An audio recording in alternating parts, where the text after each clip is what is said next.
Dans un article paru ce vendredi 12 janvier 2024 dans Le Parisien, Hiromi Rollin, représenté par son avocat Yassine Bouzrou, s'exprime sur son dépôt d'une dénonciation pour des faits de tentative d'homicide.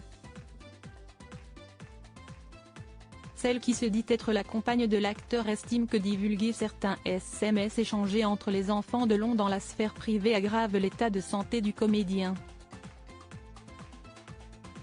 Affaire de Long, volet 53. Depuis quelques jours, les enfants du clan de Long se font la guerre après avoir été ligués pour défendre leur père face à Hiromi Rollin, qu'ils accusaient de harcèlement moral, détournement de correspondance ou encore violence sur personnes vulnérables et abus de faiblesse dans une plainte. Récemment, Anthony Delon a porté plainte cette fois-ci contre sa sœur Anouchka. Il l'accuse notamment de ne pas l'avoir informé des résultats de tests cognitifs échoués par leur père, victime d'un AVC en 2019. Depuis, c'est le grand déballage public entre les enfants du clan de Long. Pas plus tard qu'il y a quelques heures, Cyril Hanouna a diffusé dans Touche pas à mon poste le contenu d'un SMS inédit qui avait été envoyé par Anouchka Delon.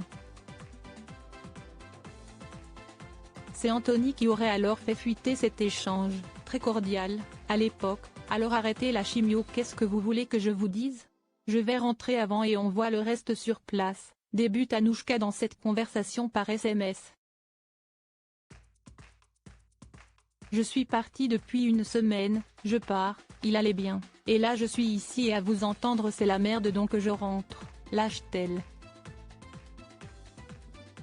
Des échanges SMS hallucinants ce vendredi 12 janvier 2024, Hiromi Rollin a réagi à ce déballage public via son avocat Yassine Bouzrou.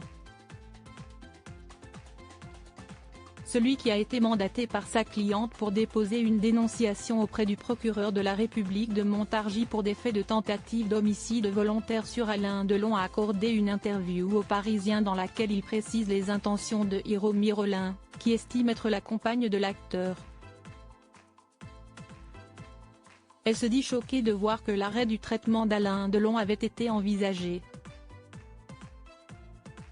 Personne n'a le droit d'arrêter un traitement vital sans l'avis de médecin.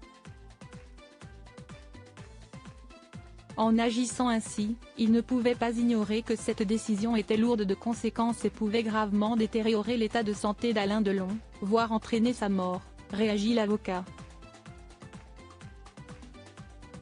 Puis, il se focalise un peu plus sur le contenu de ces messages. On a l'impression que l'objectif est de précipiter le décès d'Alain Delon en partant du principe qu'il est de toute façon condamné à court terme alors que ce n'est pas du tout ce qu'ont dit les médecins le 30 juin, quelques jours avant ces échanges SMS hallucinants.